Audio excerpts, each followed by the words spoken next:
Black Money Records hatırlıyor.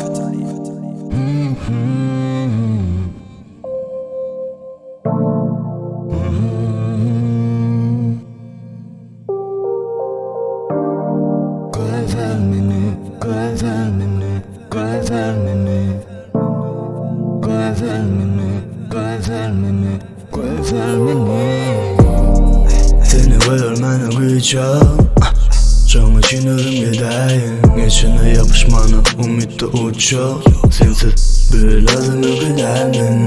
Demedim ya, beni karadı ya. Anladım ya, anladım ya. Dinle piyadım, bana yekili verdim mi? Bu menki de yanımda kim paylaştı derdimi? Menine kayra oğlum sen gönlünlerde mi? Bana sen bilen bulun deyip gidenim men olup bilerdim mi? Direk yıkalıp kulüdönü değilsenim deyiver. Senin aşkı seysem beni koyver. Hani beni koyver. Beni koyver. Koyver. Beni koyver.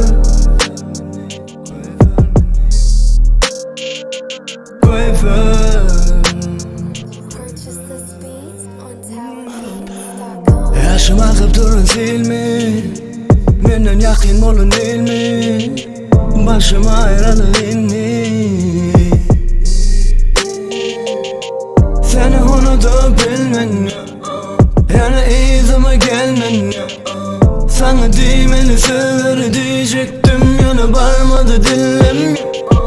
Yalan ağlama, yekeme darıma damalı bağlama. Bu konu konum indi derlinde, kim dediği belli del. Buyur vakit bana ile kalgama.